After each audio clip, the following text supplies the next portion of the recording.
Eu sou autora de um livro que chama O Sigma da Cor. O que aconteceu? Eu esqueci na minha casa. Mas Larissa trouxe.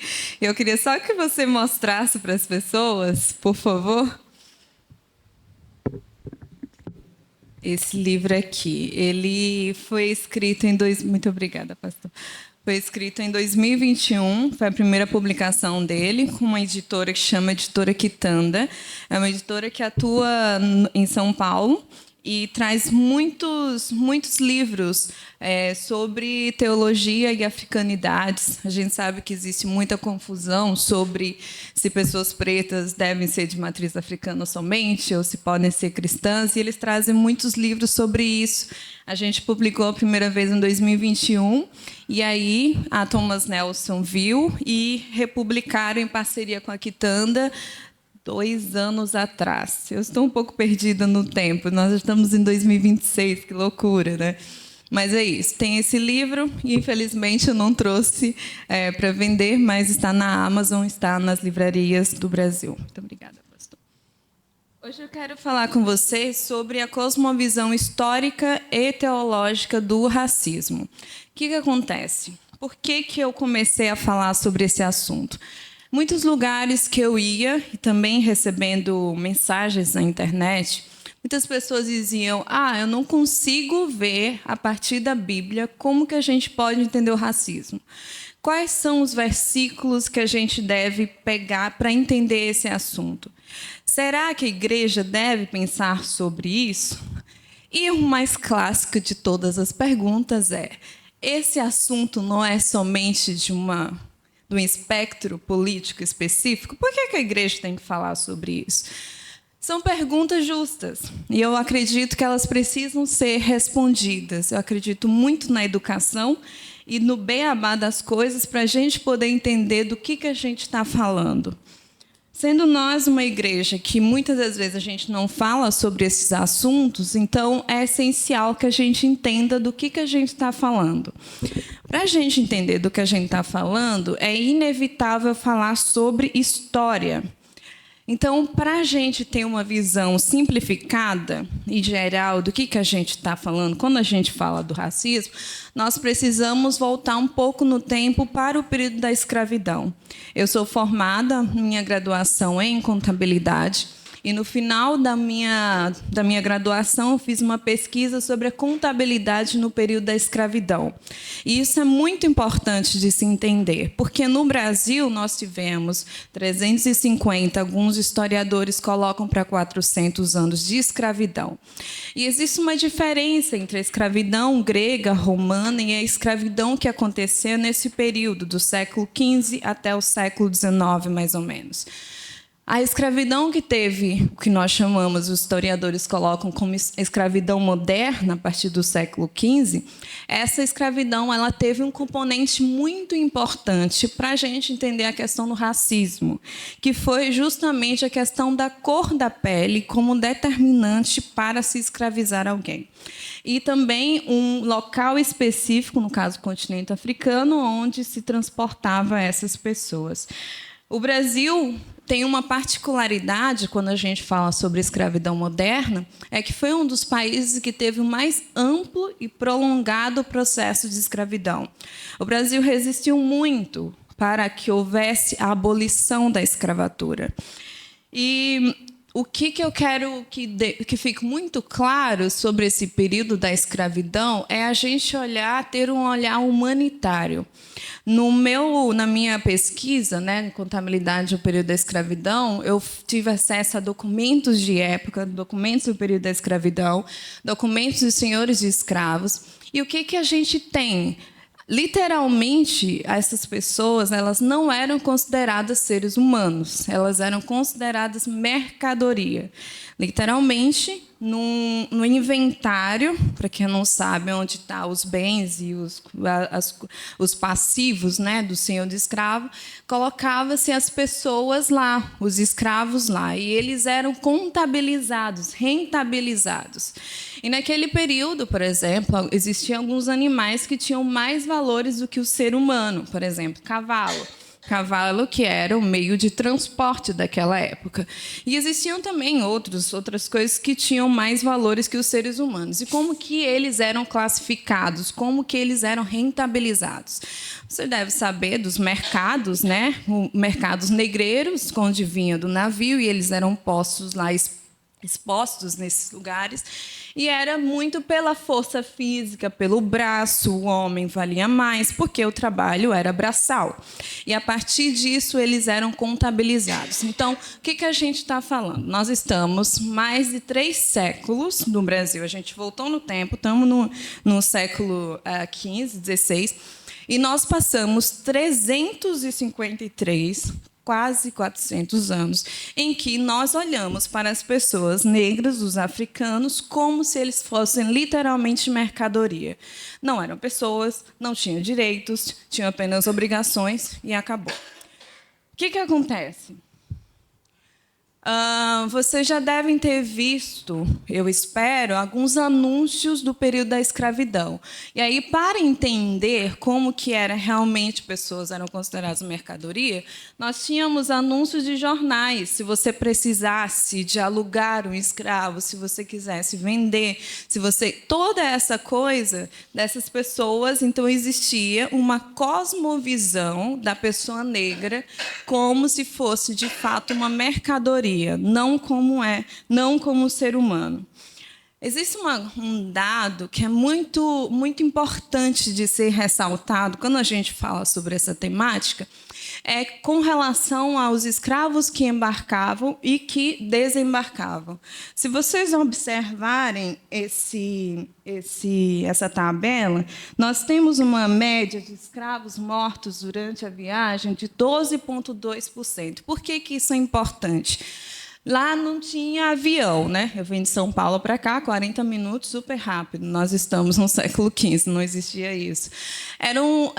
As travessias eram feitas a partir do barco. E isso demorava tempo, não é de uma hora para outra. Demorava meses, 3 meses, 2 meses. Naquela época, a medicina não era como era hoje. Então, uma gripe que alguém pegava, passava para toda a tripulação toda morria. O que acontecia? Quando alguém adoecia, quando alguém se rebelava, todas essas pessoas eram eliminadas. Como? Jogando-se no mar. Por muito tempo, o mar, o Atlântico, foi chamado como tumbeiros. Tumbas ao céu aberto. Por quê? Porque essas pessoas eram jogadas e muitas pessoas foram, no caso, jogadas no mar. Ao ponto de mudar, inclusive, a natureza. Alguns tubarões, a gente acha que os animais são burros, mas eles não são, né? Eles raciocinam bem. Começaram a seguir esses navios de forma a ter ali sua alimentação. Então, quando a gente olha para isso hoje, século XXI, a gente fica, como que isso foi possível? Como que isso aconteceu por tanto tempo? Como que a gente naturalizou isso? Esse contexto histórico, para justificar isso, é o surgimento das teorias raciais, que elas vão ter aí o seu ápice no século XIX, principalmente. E o que eram essas teorias? Eram feitas por cientistas para mostrar que a raça negra era inferior a todas as outras raças. Como que era feito? Existiam várias métricas que eles faziam, mas um dos mais importantes é o estudo do que chama cranometria. O que eles faziam? Cranometria, medir crânio. Então, eles faziam medição do crânio e, a partir disso, diziam que a raça negra estava mais atrasada na evolução. Isso foi a partir do darwinismo social, a aplicação da teoria de Darwin para as sociedades. Algumas sociedades estão mais atrasadas, algumas pessoas estão mais atrasadas. O crânio das pessoas negras não estariam plenamente formados, estariam mais atrasados na evolução, segundo a teoria evolutiva. Logo, está mais próximo de quem? Do ancestral comum, o Australopithecus. Foi a partir dessa tese que veio essa coisa de xingar o negro como macaco. Então, xingar o negro como macaco não é apenas a animalização de alguém, que já é por si só um problema, mas é dizer que essa tese, essas teorias que não têm embasamento científico nenhum, que foram inventados, dizer que elas estão corretas. Então, a partir dessas teses, dessas teorias que surgiram, o Brasil também foi um lugar onde os pesquisadores, os cientistas vieram muito por causa da miscigenação, e era considerado um país também muito importante. Então, a partir disso, desses estudos que eles faziam, que emerge o conceito de raça.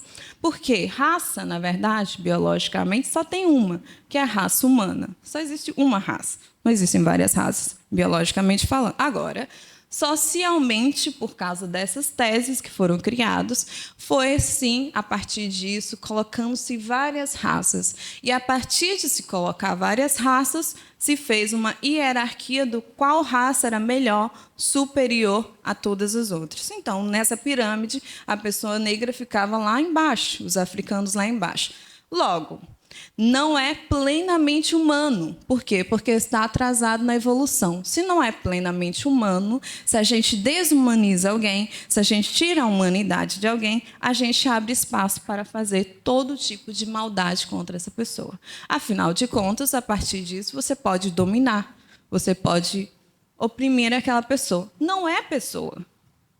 Por que tem que se importar? Então, essa é a tese básica. E aí eu queria trazer, quando a gente fala sobre tudo isso, às vezes fica meio etéreo, né? O que a gente está falando sobre isso? Né? Até um monte de tese, um monte de coisa. O que é isso? Eu vou trazer um exemplo real, concreto, que pode fazer com que a gente entenda melhor essa questão histórica. E eu quero apresentar para vocês o Ota Benga. Esse cara, ele era congolês e ele foi trazido. Aqui vocês podem ver algumas imagens que eu vou ampliar daqui a pouco. Ele foi trazido, ele era congolês e ele foi trazido para os Estados Unidos em 1904. Se você fizer as contas, não é tão longe de 2026. Não é tão longe. Então, a gente está falando de 1904. Nesse período, né, as teorias raciais lá estavam no seu auge, e esse cara ele foi trazido para mostrar para as pessoas que os africanos, de fato, estão mais atrasados na evolução. O que se fazia nesse período ainda? Tinha o que era chamado de zoológicos humanos. Nesses zoológicos, da mesma forma que os animais ficavam lá, só que eram humanos. Então, eram pessoas, mas no caso os africanos, que eram trazidos. Qual que era o objetivo básico? Era demonstrar, a partir de características, a partir de fenótipos, que o africano se assemelhava muito mais ao australopiteco, ao ancestral comum. Logo, se mostrar a partir do fenótipo, dizer que estava toda a tese de que eles estão mais atrasados na evolução estava correta. E aí eu queria pedir licença para vocês observarem aqui algumas coisas. Nesses zoológicos, eles iam domingo, né, depois do culto, algumas pessoas também cristãs e tudo mais. Ele ficava dentro da gaiola, certo? Ele não saía de lá. E tinha um objetivo muito claro de demonstrar que essas ciências elas estavam corretas. Essa imagem que vocês estão vendo aqui, dele com o macaco, foi ampliada, foi divulgada de forma muito ampla em várias revistas da época, do tipo, olha, vocês não estão vendo a baixa estatura dele, o jeito, eles são semelhantes. Então, a ideia era realmente o que estava por fora. Para vocês terem noção de como que isso foi violento, chegaram ao ponto de cortar os dentes dele. Não sei se todos vocês estão conseguindo ver, mas chegou ao ponto de cortar os dentes dele de forma triangular para demonstrar o que? A ideia era o quê? Bestializar, transformar em besta, transformar em modo mais assustador. E, a partir disso, dizer que estavam mais atrasados na evolução. Então, nós temos várias imagens dele, desse período. Tem mais uma aqui, do pessoal tratando ele como um bicho, né? Literalmente, e jogando bananas e tudo mais. Então, 1909, não faz muito tempo, a nossa sociedade funcionava assim. E aqui é muito importante vocês perceberem uma questão, é que o ponto era fenótipo mesmo, era a cor, era o local de onde via. E, a partir disso, nós inventamos o quê? O racismo. Nós, como pecadores, nós inventamos o racismo, que é a ideia de que uma raça é inferior à outra. Racismo é o quê? Uma raça é inferior e a outra é superior. Se é inferior, não é plenamente humano, não é completamente humano, não tem problema de você violentar. Agora, uma coisa que eu quero que fique muito claro é que uma ideologia ela não morre de um dia para o outro. Nós tivemos quase 400 anos em que nossa sociedade funcionou desse jeito, em que olhou para o negro como uma pessoa diminuída, uma pessoa menor. A gente não pode esperar que 136 anos de abolição da escravatura tudo acabe. Primeiro, no Brasil nós temos mais tempo de escravidão do que tempo de abolição. E isso significa muito, isso importa muito. Nós estamos falando de 350 anos. Vou trazer aqui um número dos historiadores mais conservadores, né? Tem uns historiadores que já colocam em 400, mas vamos ficar com 350. 350 anos de escravatura, nós vamos completar agora, em 2026, 137. Mas estamos com 136 anos de abolição. Sei que nem todo mundo gosta de matemática, né? Mas é bem simples a conta. Então, nós temos mais tempo de que a gente olhou para a pessoa negra como alguém inferior. É exatamente isso que é o racismo. É olhar para uma pessoa a partir de suas características fenótipas, a partir do seu local de onde veio, e dizer que ela é menor, era inferior. Então, a abolição da escravatura ela não garante o fim do racismo, gente. Simplesmente foi construído. A ideologia racista foi construída, foi sustentada por muito tempo. E quando a gente fala sobre isso, algumas pessoas geralmente têm algumas reações, eu não sei se são impensadas, de primeiramente reagir com defesa, do tipo, mas por que a gente tem que falar sobre isso? Foi há tanto tempo, primeiro, a questão dos anos, quanto tivemos mais tempo de escravidão, mas um dos pontos principais que deve nos fazer importar com esse assunto é porque a gente está falando sobre identidade quando a gente fala sobre racismo. A gente está falando sobre o fato de que Deus criou as pessoas à imagem e semelhança dele, que ele dá valor e dignidade a todas as pessoas, independente de quem seja, mas o racismo diz que existe uma hierarquia na criação de Deus.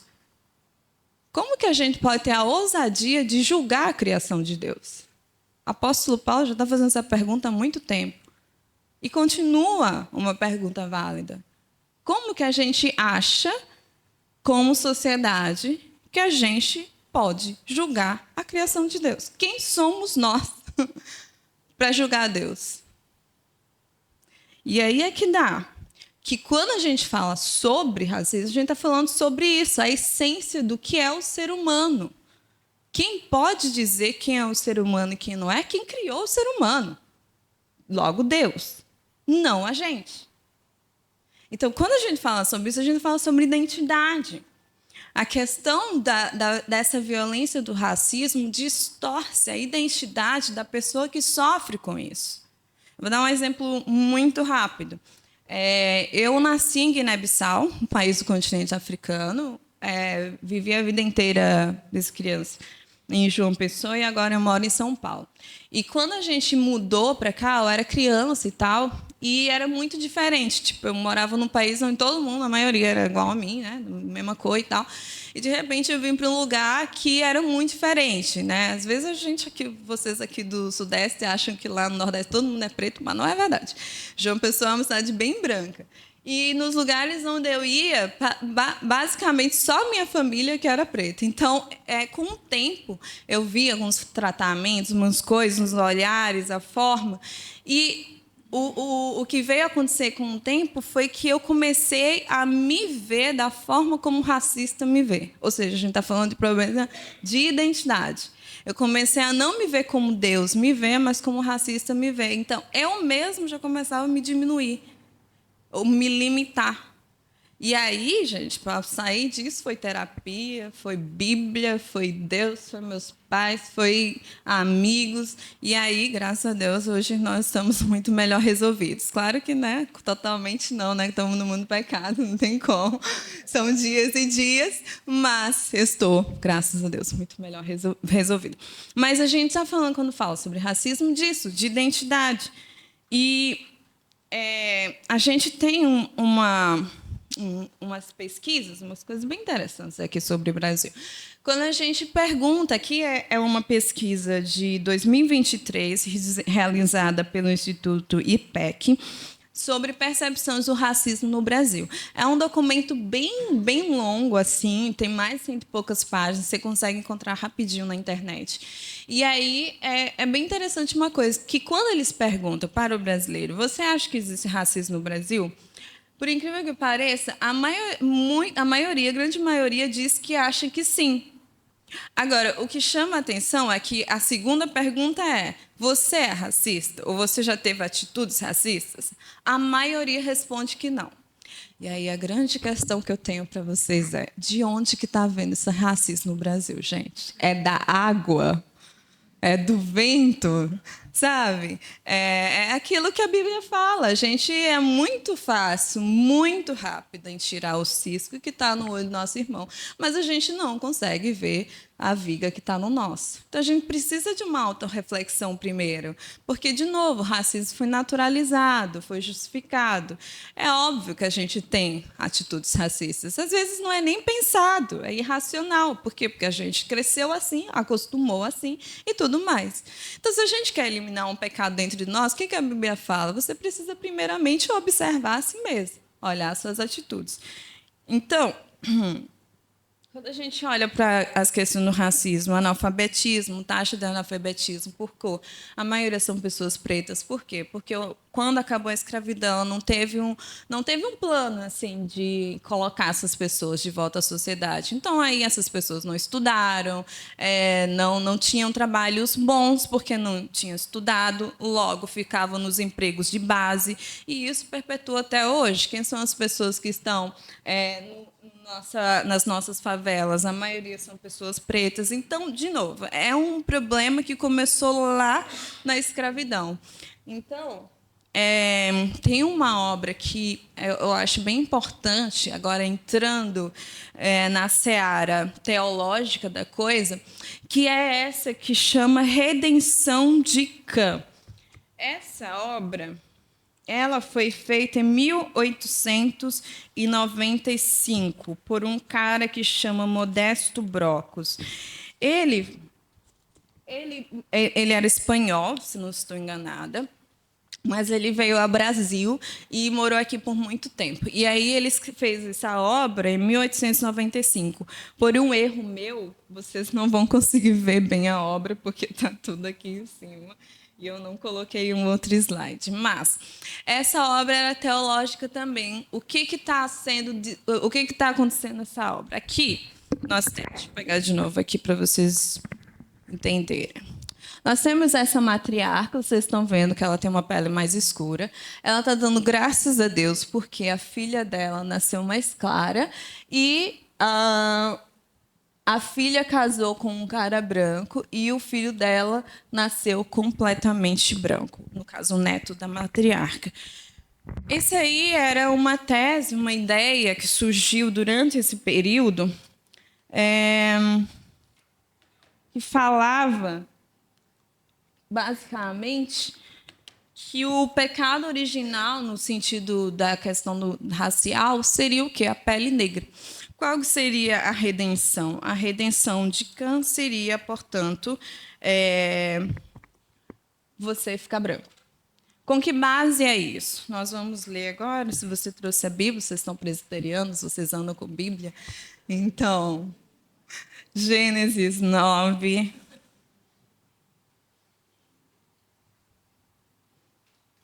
a partir do 20.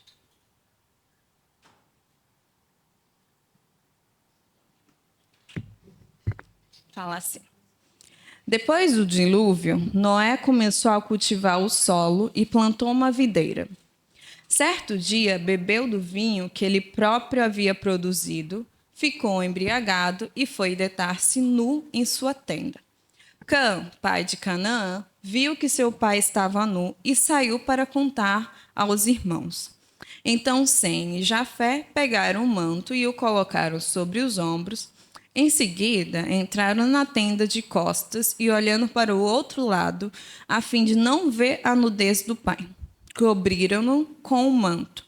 Quando Noé se recuperou da bebedeira e descobriu o que Cã, seu filho mais novo, havia feito, exclamou: Maldito seja Canaã, que ele seja o servo mais insignificante de seus parentes. E disse ainda: Bendito seja o Senhor, o Deus de Sem, e que Canaã seja servo de seu irmão. Que Deus amplie o território de Jafé, que Jafé compartilhe da prosperidade de Sem, e Canaã seja seu servo. Gente, eu queria perguntar algumas coisas para vocês. Nesse texto, tem alguma coisa falando sobre África? Tem alguma coisa falando sobre cor de pele?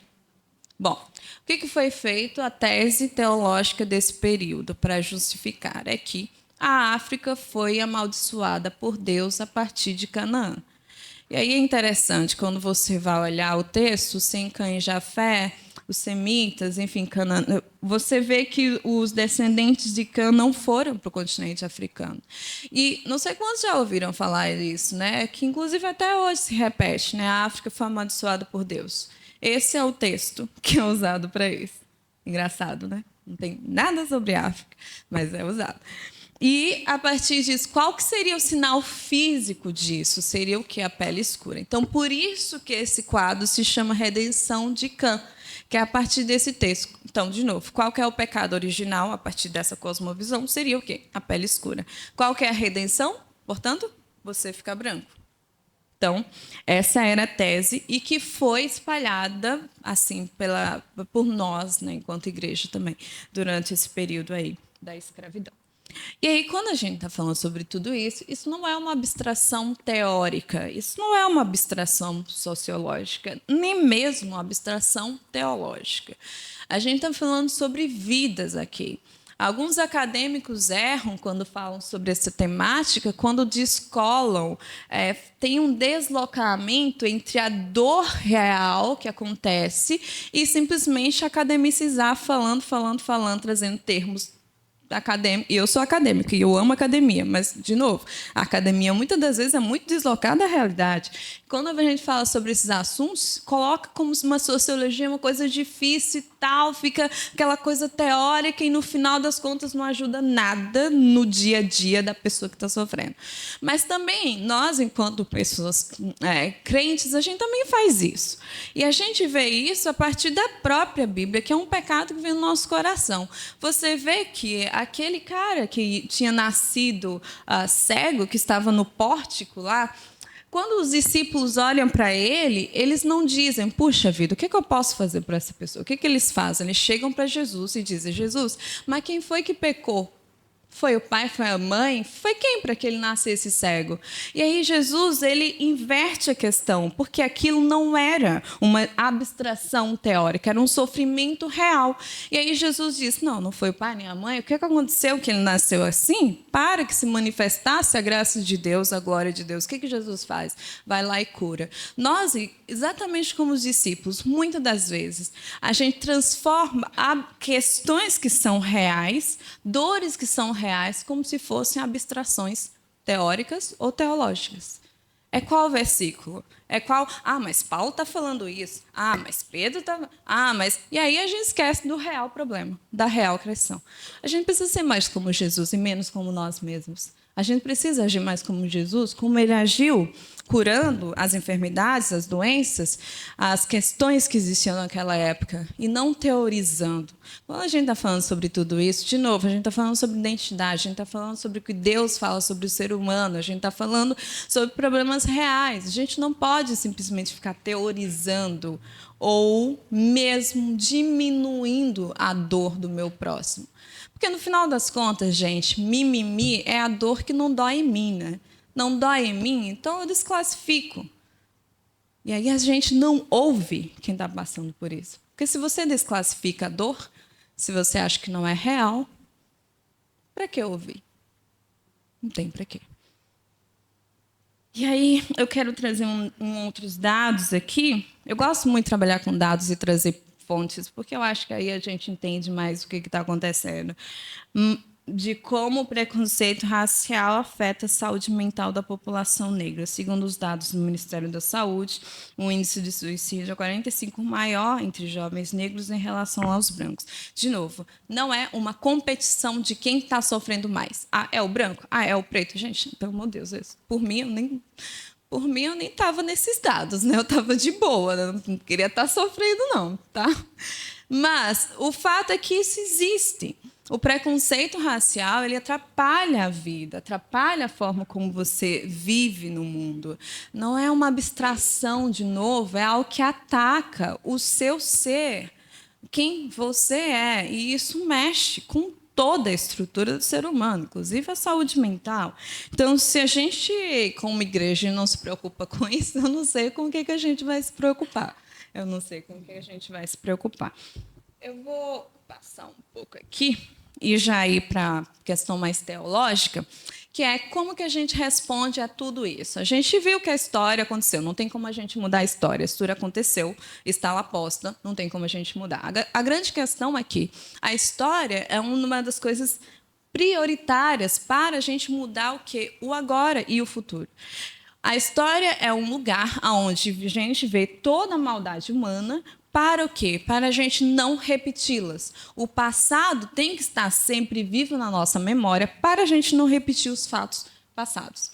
Nós vemos que nos séculos, como eu já falei, 15 ao 19, nós tivemos a escravidão como base da sociedade. A gente maltratou pessoas, a gente fez isso, fez aquilo.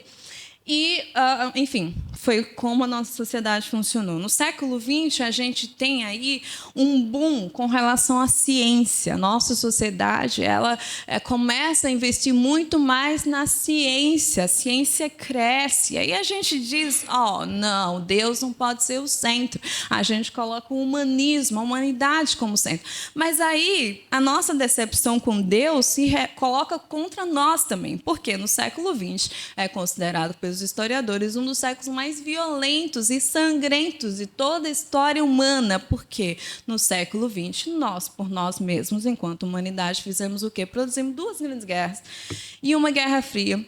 Várias pessoas morreram. O que isso pode nos dizer? É que, a parte de Deus, não existe bondade nenhuma no ser humano. Seja em nome de Deus, seja em nome da ciência, o que a gente consegue produzir enquanto seres humanos é caos, porque nós somos pecadores. E aí você vê que depois do que aconteceu no século XX, a gente começa a pensar o quê? Na defesa da pessoa. Isso se torna central, inclusive até no século XXI. Esse é um legado que a gente vê, porque a gente vê que a gente não protegeu a vida humana e, a partir disso, a gente exterminou nazismo, imperialismos, enfim, todos esses problemas vieram por quê? Porque a gente não pensou em como proteger a vida humana. Então, vem o quê? Um dos documentos principais, que é a Declaração dos Direitos Humanos, 1948. Então, a gente está falando aí de uma mudança de perspectiva, aí que a gente começa que a gente inicia, a gente começa a começar. E aí você vê que na Constituição dos países também tem uma parte sobre a defesa da vida humana.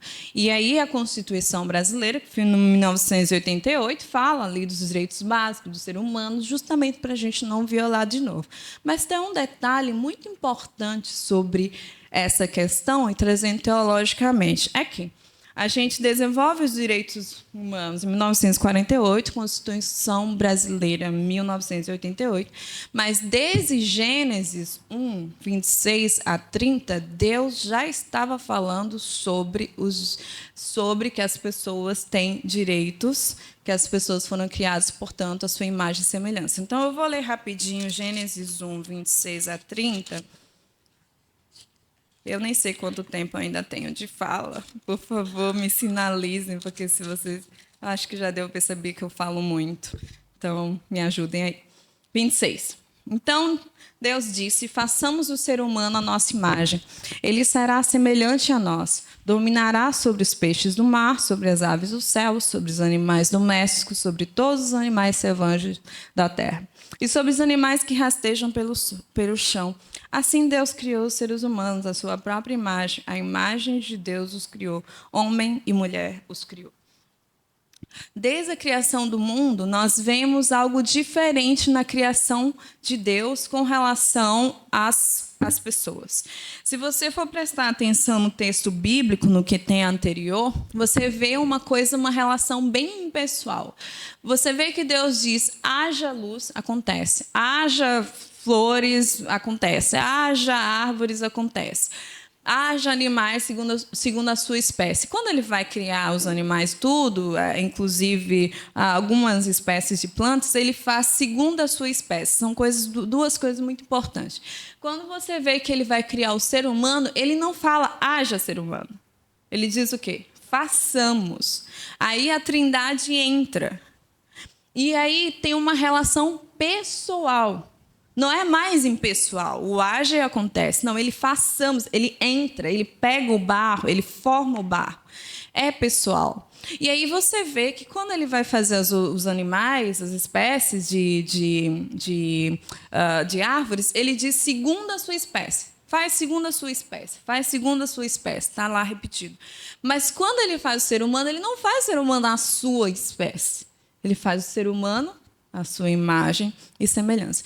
E isso significa que todo ser humano tem dignidade e valor, todos que foram criados, independente de quem seja.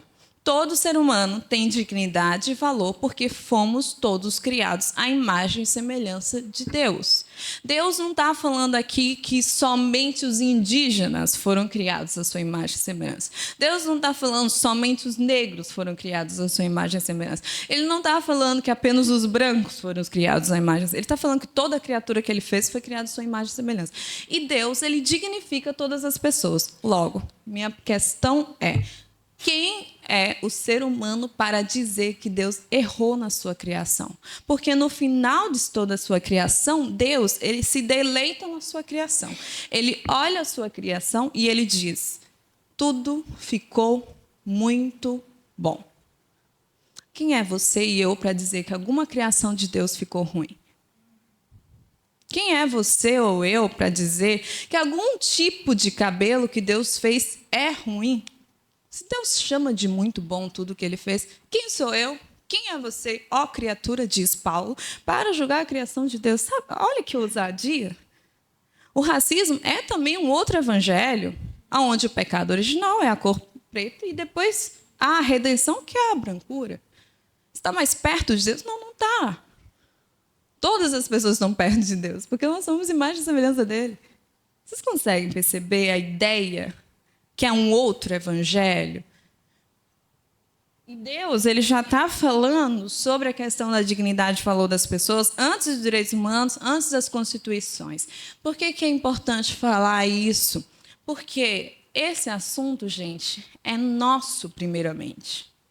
Antes de ser um assunto das pessoas lá fora falarem, esse é um assunto nosso. John Stott, um dos maiores teólogos do século XX, um dos maiores teólogos da cristandade, dos cristianismos, ele, no seu livro Cristão numa Sociedade Cristã, no capítulo que ele fala sobre racismo, ele diz que nós, enquanto cristãos, nós devemos estar na vanguarda do combate aos problemas sociais e racismos que existem. E por que ele fala isso? Porque nós temos um Deus que está falando sobre a dignidade da pessoa humana desde a criação. Gente, não foi os direitos humanos que inventaram isso. esse negócio de falar sobre essa questão. Não foi a Constituição. Agora eu vou ser um pouco polêmica, talvez eu nunca mais me chamem aqui, mas não foi Marx que inventou isso. Ele não poderia inventar isso, um ser humano não poderia fazer isso. Quem está falando sobre isso desde sempre é Deus. E se é um assunto que importa para Deus, a grande questão é por que não importa para a gente? Se Deus se importa com isso, se Ele está falando sobre isso desde os tempos antigos, por que a gente não se importa? Onde é que a gente está com a cabeça? E aí, vou passar um pouco mais aqui. Quero ler um outro texto com vocês para a gente falar ainda sobre esse assunto, Tiago 2, versos 1 a 13.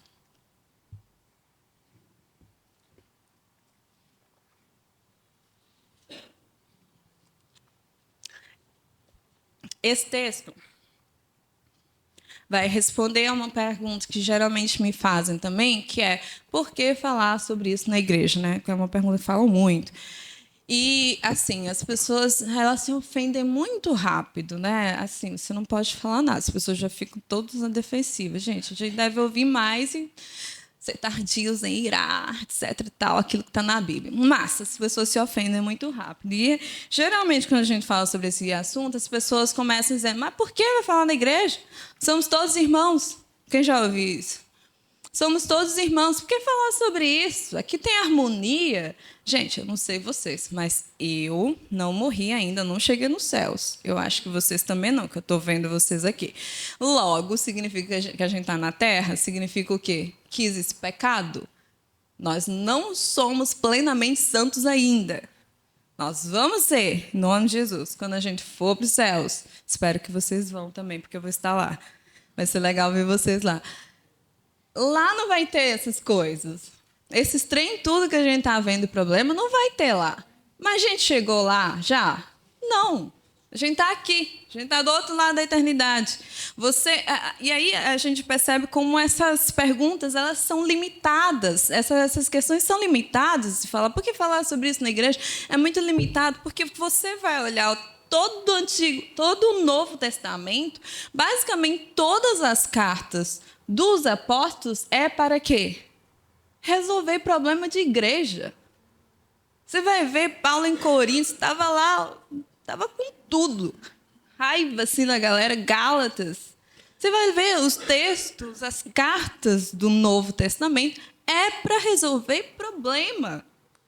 E aí a gente está em 2026, a gente acha que a igreja, as igrejas primitivas tinham problemas, estava começando, aí a gente acha que a gente hoje não tem. Não tem problema.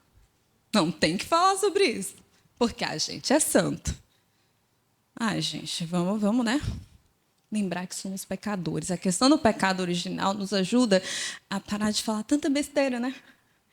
Tiago 2, 1 a 13. Meus irmãos, como podem afirmar que têm fé em nosso glorioso Senhor Jesus Cristo se mostram favorecimento a algumas pessoas?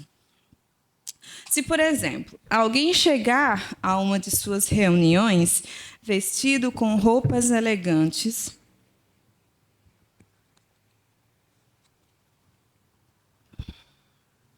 e usando joias caras, e também entrar um pobre com roupas sujas, e vocês derem atenção ao que está bem vestido, dizendo, sente-se aqui nesse lugar especial, mas disserem ao pobre, fique em pé ali ou sente-se aqui no chão. Essa discriminação não mostrará que agem como juízes, guiados por motivos perversos. Ouçam, meus amados irmãos, não foi Deus que escolheu os pobres desse mundo para serem ricos na fé? Não são eles os herdeiros do reino prometido, aqueles que o amam, mas vocês desprezam os pobres. Não são os ricos que oprimem vocês e os arrastam aos tribunais? Não são eles que difamam aquele cujo nome honroso vocês carregam? Sem dúvidas vocês fazem bem quando obedecem à lei do reino, conforme dizem as Escrituras: ame o seu próximo como a si mesmo. Mas se mostram favorecimento, algumas pessoas cometem pecado e são culpados de transgredir a lei. Pois quem obedece a todas as leis, exceto uma, torna-se culpado de desobedecer a todas as outras. Pois aquele que disse não cometa adultério, também disse não mate logo, mesmo que não cometa adultério. Se matarem alguém, transgredirão a lei. Palavra do nosso Senhor. Aqui nós estamos vendo que o Tiago, o irmão de Jesus, ele está trazendo basicamente o que é a ética do reino.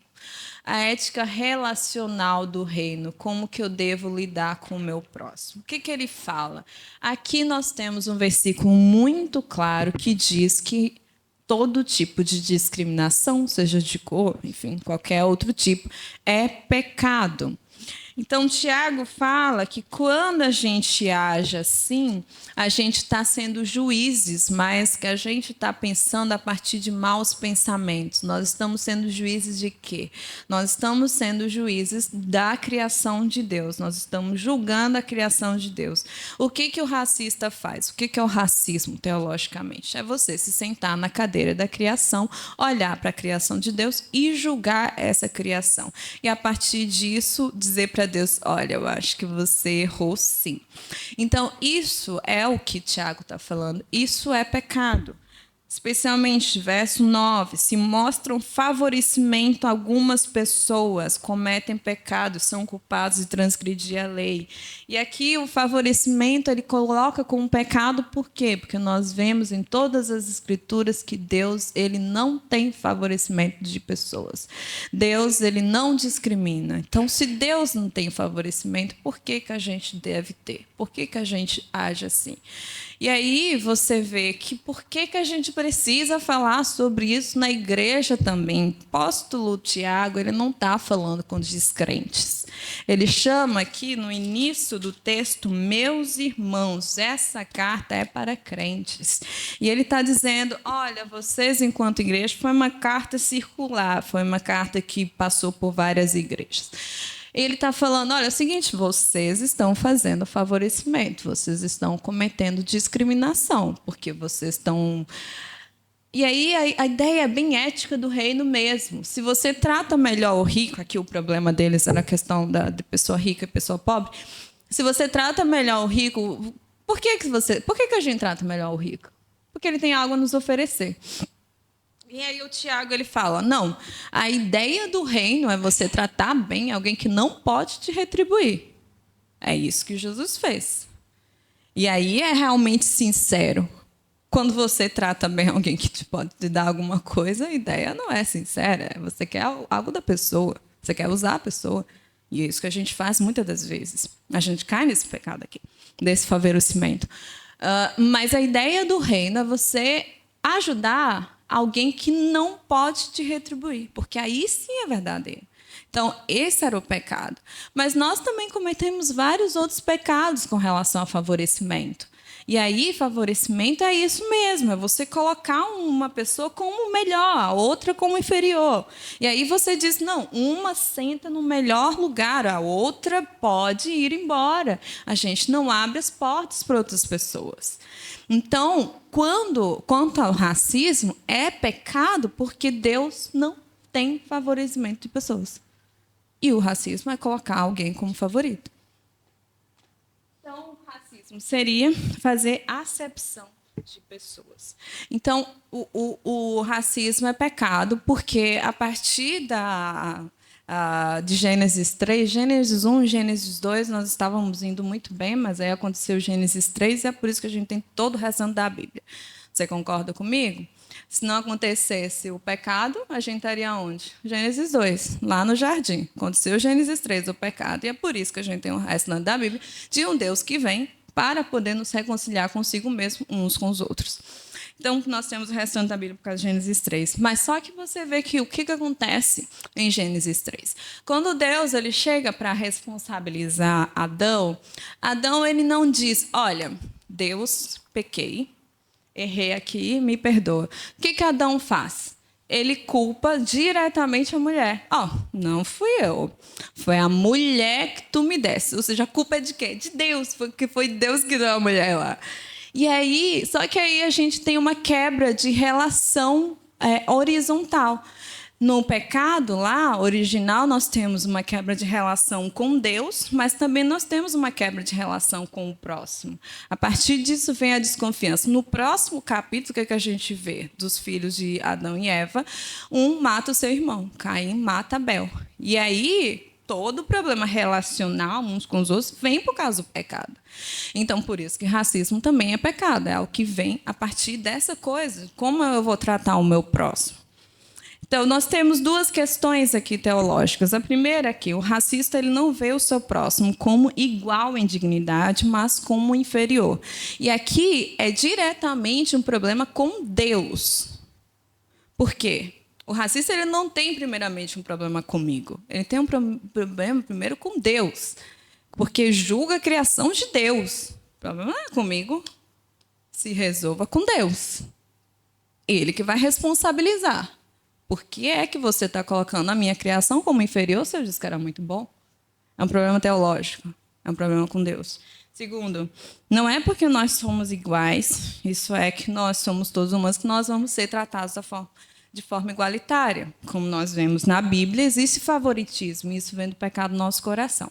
Não sei se vocês gostam de futebol, eu gosto, eu sofro muito, eu sou vascaína. Orem por mim. Pode orar por mim, pode fazer jejum, oração. Ai, amiga, a gente sofre, né? Até nessa última campanha, ano passado, a gente foi até bem, né? Eu achei que a gente ia ganhar a Copa do Brasil, uma pena, mas, enfim. Mas vai chegar aí, esse ano, graças a Deus, aí a Copa vai ser super legal. Eu amo Copa, amo muito. E aí, o que acontece? De vez em quando, pela FIFA, quando acontece um caso de racismo, eu acho muito engraçado. Toda vez que acontece um caso de racismo, tadinho do Vini Júnior, que aconteceu tantas vezes, o que eles fazem? Eles colocam uma placa. Vem com uma placa assim enorme, né? E aí somos todos iguais. Geralmente, você pode pesquisar, você vai ver um monte de placa que eles colocam lá. E aí eu acho muito engraçado. Por que eu acho engraçado? Eu digo, gente, mas agora acabou o racismo. Somos todos iguais, acabou. Né? Eles não fazem nada com as pessoas que praticam racismo e só colocam lá o cartaz. Aí pronto, acabou. Só que a grande questão é que o que não é percebido é que a frase revela o problema. Se nós somos todos iguais, isso nós temos a mesma dignidade, por que o Vini Júnior estava sofrendo daquele jeito? Sabe? Se somos todos iguais, deveríamos ser tratados com dignidade todo mundo. Por que estavam destratando? Então, não é porque nós somos todos iguais que nós somos tratados da mesma forma. E aí que está o problema do racismo. Então, como que a gente pode pensar isso biblicamente? Então, eu vou dar 4 razões do porquê o racismo é pecado, a partir desse livrinho do Timothy Keller, saudoso Timothy Keller, sobre o racismo a partir da justiça bíblica. Ele fala que o racismo é pecado, primeiro, porque a imagem e semelhança de Deus todos fomos feitos. Eu já falei, não vou repetir. Segundo, por causa do mandamento do amor ao próximo. É muito, muito simples, né? Eu acho que não precisa, autoexplicativo, não precisa explicar. Terceiro, por causa da nova criação. Aí é interessante, porque você vai lá para Gênesis e Apocalipse. Gênesis fala lá da imagem e semelhança de Deus, você vai para Apocalipse. Apocalipse está falando que dentro do céu existem povos de todas as raças, nações e línguas. Ou seja, Deus ele não extirpa, ele não acaba com as diferenças que existem entre nós lá no céu. E no céu que existe o africano, existe o asiático, existe o americano, existe pessoas da América Latina, pessoas de todos os cantos vão estar no céu. Deus ele literalmente está reafirmando quando ele mostra essa visão para João do céu, é que ele não errou na sua criação. As pessoas pretas vão continuar pretas no céu. Se você tem um problema com isso, é melhor você resolver logo, porque lá no céu vai estar, entendeu? Deus não errou. Então, por causa da nova criação, nós vemos que Deus ele continua, ele diz, eu não errei na minha criação. Quarto, por causa do evangelho da justificação pela graça, somente através da fé. E aí eu acho muito interessante isso que o Keller fala, que ele diz que o racismo é um outro evangelho, né? Aquilo que a gente já falou lá com o quadro da redenção de Kant, em que apresenta um outro pecado original, que seria a cor preta, e uma outra salvação, e um outro redentor, que seria, no caso, a cor branca. Então, é bem interessante esse livrinho. Há um tempo atrás, a Vida Nova tinha disponibilizado, era só baixar, mas eu não sei onde que encontra, mas eu acho que se você colocar na internet, você consegue encontrar. É bem legal. Então, no racismo,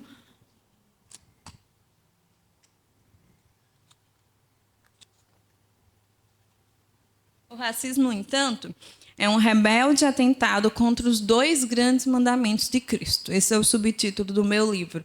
É como o racismo fere os 2 grandes mandamentos. Porque não fere só o primeiro grande mandamento, ou o segundo grande mandamento, perdão.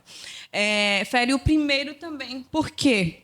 Aqui em primeira, está faltando um na frente, João 4, 20 e 21, que é o texto que a gente vai refletir amanhã, se você tiver tempo e quiser aparecer, a gente vai conversar mais sobre isso. Você vê que no 1 João 4, dos versos 7 até o verso 21, ele fala sobre o amor de Deus e como esse amor de Deus deve ser vivido na nossa vida de forma que a gente também respingue de forma natural no amor ao próximo. E aí ele fala, ele é bem incisivo, o apóstolo João. A gente coloca ele como um apóstolo do amor, e é verdade, mas ele era também bem duro. O que ele fala? Se alguém disser ama a Deus e odiar o seu irmão, é mentiroso, pois aquele que não ama seu irmão a quem vê, não pode amar a Deus a quem não vê. Ora, temos da parte dele esse mandamento, que aquele que ama a Deus, ame também o seu irmão. Aqui João está colocando, teologicamente, que as 2 questões, os 2 mandamentos, estão lá juntos. Você não pode dizer, eu cumpro o primeiro mandamento, eu amo muito a Deus, mas você distrata o seu próximo. João está falando que você não entendeu o conceito do amar a Deus, porque não tem como você amar essa criatura, esse ser que você não consegue ver. E se você vê a pessoa do seu lado, você não consegue amar. Então, aí que está dizendo, a forma como você trata o seu próximo vai revelar se você de fato ama a Deus ou não. As 2 coisas estão juntas, então. Os 2 grandes mandamentos estão juntos. E você vê em todo o Antigo Testamento que, por exemplo, os 10 mandamentos, os 4 primeiros são na nossa relação com Deus. Os 6 últimos é na nossa relação com o nosso próximo. Então, todos os profetas, muitas das profecias é sobre como eu devo tratar o meu semelhante, como eu devo tratar o meu irmão. Você vai para o Novo Testamento, você vê que nas cartas, muitos é da nossa relação com o meu irmão. Então, gente, é muito óbvio, é muito claro que na Bíblia, Deus se preocupa em como eu trato o meu irmão. Se é com favoritismo, se não é em toda a Bíblia, não é uma parte da Bíblia, não é Tiago 2, é a Bíblia inteira. Gênesis está falando sobre isso, do Adão acusando Eva, que era um problema, de Caim matando Abel, que era um problema, e tudo isso Deus condena. Você vai para os livros históricos, está lá falando dos problemas de Israel como sociedade. Muitos era a forma como se tratava o seu próximo. Está lá. Você vai para os profetas, estão lá profetizando, mostrando, muitas vezes colocando como uma maldade do povo, a forma do distrato com o outro. Novo Testamento, mesma coisa. O que Jesus fez, mesma coisa. Os 2 grandes mandamentos, amar a Deus, amar o próximo. Não tem alternativa bíblica para isso. Não é uma opção. Jesus não disse assim, olha, ama a Deus com todo o seu coração, toda a alma e toda a sua força. Agora, se você quiser, se você tiver um tempinho, aí você ama o seu próximo como a si mesmo. Se você quiser, não é uma escolha. Jesus não deu uma escolha. É uma ordenança, é um mandamento. Quando a gente quebra esse mandamento, a gente está quebrando a lei de Deus. É isso que o Tiago está falando. Você pode cumprir todos os mandamentos. Você não cumpre um, você é condenado pela lei. Não sou eu. É o Tiago. João está falando, não adianta você... O que ele está falando aqui de modo muito claro? Não adianta você vir para a igreja, ter uma rotina religiosa, levantar suas mãos aos céus, decorar 1 milhão de versículos. Se você distrata o seu próximo, ele está falando que você não conhece Deus. Não sou eu que estou falando. É João. Se você não gostou, reclama com ele. Ora lá para Deus falar com ele. Não tem nada a ver. Estou apenas repassando a mensagem que está na Bíblia. Então, o racismo é um rebelde atentado contra o que Deus criou. E se a gente não leva a seriedade desse assunto, se a gente não faz nada, é que a gente não está se importando com algo que Deus está se importando. E aí eu queria, já indo para o encerramento, dar algumas... Do tipo, o que a gente pode fazer? A gente já entendeu tudo isso e tal, história, teologia... Não, mas o que a gente pode fazer? Eu acho que é um dos pontos mais importantes. No meu livro, no final, tem uma apêndice com dicas práticas de nós, enquanto igreja, o que a gente pode fazer, tanto de forma individual quanto de forma como corpo. Foi aprovado agora pela Thomas Nelson Brasil o meu 3º livro, que vai ser sobre Luther King aplicado ao Brasil desse ano. Vai sair esse ano, se Deus quiser. Orem por mim. Mas aqui eu queria trazer algumas dicas baseado no que ele fez, né? O pastor batista Luther King, que tem suas contradições, tem seus pecados, tem seus problemas, assim como todos nós, mas que ele também teve uma questão muito essencial de combate, né, aos problemas que existiam naquela época dele, e a partir do Evangelho. Então, uma coisa que eu acho muito legal é que, quando eles iam fazer as manifestações, eles tinham de assinar um documento que tinha 10 mandamentos do movimento. Isso aqui foi quando eles foram para Birmingham, nos Estados Unidos, né? E para a gente ver como o movimento que eles fizeram era baseado na Bíblia, antes de qualquer movimento que eles faziam, eles tinham um momento de pregação da palavra, louvor, durante as andanças deles pela cidade. Eles cantavam hinos espirituais. E aí os 10 mandamentos eram: primeiro, meditar diariamente no ensinamento na vida de Jesus, sempre lembrar que o movimento não violento busca justiça e reconciliação, não vitória, andar e falar na prática do amor, porque Deus é amor, orar diariamente para ser usado por Deus, para que todos os homens possam ser livres. Aqui a gente poderia tirar o livres por as pessoas sejam consideradas dignas, todas as pessoas sejam consideradas dignas e não tratadas com favoritismo. Sacrificar desejos especiais para todos os homens possam ser dignos, considerados dignos, iguais. Direcionar as regras comuns de cortesia tanto ao amigo quanto ao inimigo. Procurar realizar um serviço regular para os outros e para o mundo. Abster-se da violência do punho, da língua ou do coração. Esforçar-se para estar em boa saúde espiritual e corporal. Sim, gente, vamos para a academia, tá? É isso que ele está falando aqui.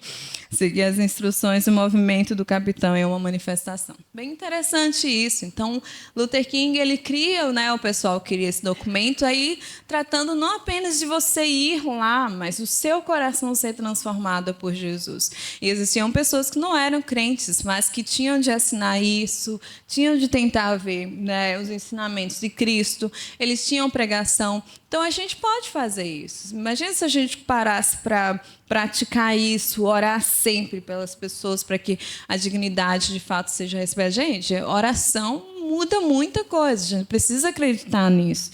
Isso aqui é uma forma que a gente pode combater de forma pessoal, todos os dias, trabalhando no nosso coração.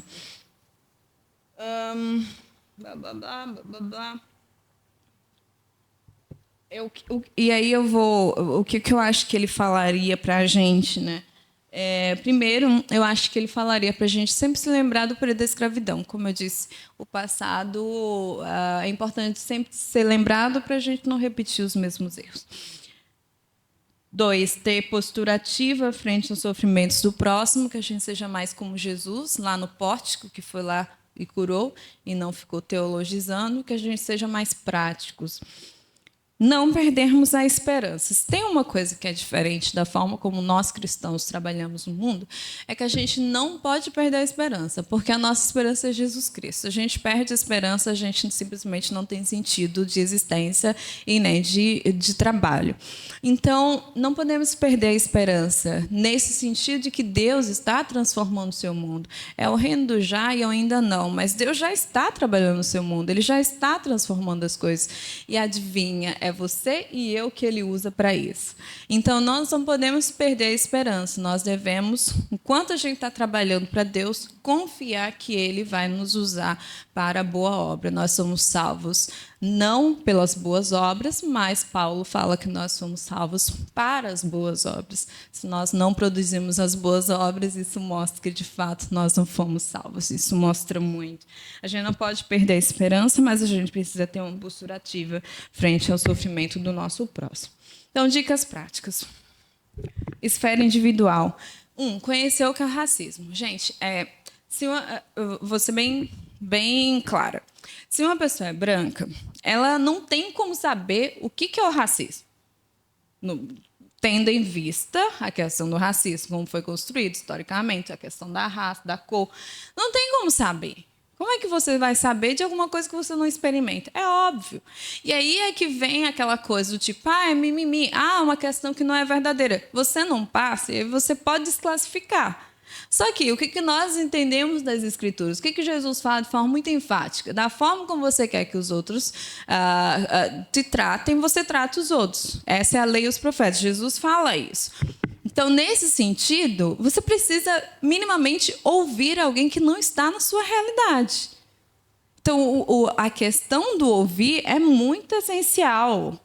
O ouvir o outro, o prestar atenção. Eu lembro de uma vez que eu estava em João Pessoa, antes de eu mudar para São Paulo, e eu estava com uns amigos, umas amigas, e a gente tinha ido à praia e a gente estava, eu acho que zona norte de João Pessoa, enfim, a gente estava retornando e a gente estava passando por um lugar que eu não conhecia e era meio comunidade e tal.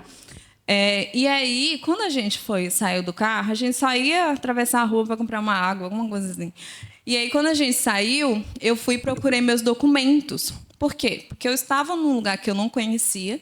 Se houvesse alguma abordagem, enfim, eu precisava rapidamente provar que eu sou eu, né? Enfim, confundir tudo que a gente sabe que acontece. Quando eu fui procurar o documento, tipo assim, a gente só ia literalmente atravessar a rua. Aí minha amiga falou, nossa, a gente vai só atravessar a rua, por que você vai pegar isso aí? Aí ela era branca, né? Eu disse, amiga, seguinte, você é branca, se vier a força policial aqui, eu tenho que provar que eu sou eu. E aí, numa hora, ela parou assim, aí depois ela disse, nossa, agora entendi um pouco o que você passa. Sabe, às vezes a gente não tem como saber dessa realidade, porque a gente não vive. A gente precisa ouvir o outro, e a gente precisa ter essa empatia, do escutar. A gente vive tanto no telefone, a gente não tem tempo. A gente precisa ouvir o outro para poder entender, porque existem caminhos que você não passa, mas que o outro está percorrendo. E se a gente não ter essa sensibilidade, a gente não vai ter como, de fato, ter sensibilidade com o tema. Então, estudar sobre esse assunto é muito importante. 2. Aprender o que é racismo, depois que aprendeu, extirpar as suas atitudes racistas. Não tem como você extirpar atitudes e coisas racistas que você aprendeu com o tempo, que a gente foi naturalizando, se você não sabe o que é racismo. Não tem como. Então, primeiro tem que saber o que é, tem que entender de onde que veio. Toda essa palestra, assim, gente, é bem introdutória, tá? Então, o assunto é muito mais profundo. Enfim, o Estigma da Cor tem aí, mas tem vários outros livros que é necessário ler, livros de história, enfim, para poder entender o que é. Porque só entendendo o que é que você pode combater. Que você pode tirar tanto o seu coração, ver as coisas que você reproduz, quanto também, quando alguém estiver tendo uma atitude, a gente mostrar a partir da Bíblia que aquilo é errado. 3, procurar viver em diversidade. Então, é o que eu falei antes, né? Quando a gente tem amizades, pessoas que são diferentes da gente, a gente consegue pessoalizar a dor, a gente consegue entender melhor, porque aquilo está acontecendo, puxa, minha amiga pode passar por isso, porque eu tenho uma amiga, então eu vou ligar, eu vou orar, eu vou, sabe, pessoalizar ajuda a gente a ter sensibilidade. Procurar apoiar ou mesmo criar projetos que busquem dar dignidade às pessoas que estão às margens. A gente pode criar coisas...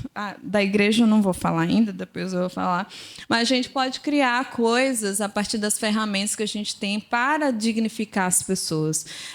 Enfim, o que Jesus estiver falando no seu coração, mas a gente pode apoiar, a gente pode, de fato, fazer com que esses movimentos... Existem, inclusive, vários cristãos que estão fazendo muitas coisas se movimentando, que a gente pode aí apoiar, e inclusive financeiramente, né, para esses projetos que dão dignidade. 5, use as ferramentas que você tem. Eu não sei o que você tem nas mãos. Não sei o que você tem nas mãos, eu não te conheço. Mas a única coisa que eu sei é que Jesus Cristo, ele consegue multiplicar se você tiver 2 pães e 5 peixinhos. Existe uma pessoa que pode multiplicar as coisas que a gente tem nas mãos, os dons que a gente tem nas mãos. Eu tenho uma escola. Puxa, fala lá na matéria, traz esses assuntos para conscientizar essas crianças, as próximas gerações. Eu tenho uma escola bíblica. Né? Traz uns livros, o livro do Stott, o livro do Tim Keller, enfim, como vocês são reformados, estou trazendo autores reformados aí. Enfim, traz esse assunto também para a gente discutir, para a gente conversar. Traz esse assunto para ouvir essas pessoas que também estão sofrendo. Cada igreja é uma igreja, cada realidade é uma realidade. Eu não tenho como falar da igreja de vocês. Eu não conheço a igreja de vocês. Mas cada igreja é uma igreja. A gente precisa escutar para saber quais são os problemas, quais são os pontos. Mas use as ferramentas que você tem. Eu tenho internet, tenho 50 mil seguidores, 150... Conscientiza essas pessoas. Eu sei que você é bonito, mas não poste só foto sua. Que tal, sabe, conscientizar as pessoas com um texto ou outro? Isso é legal. Agora, como igreja...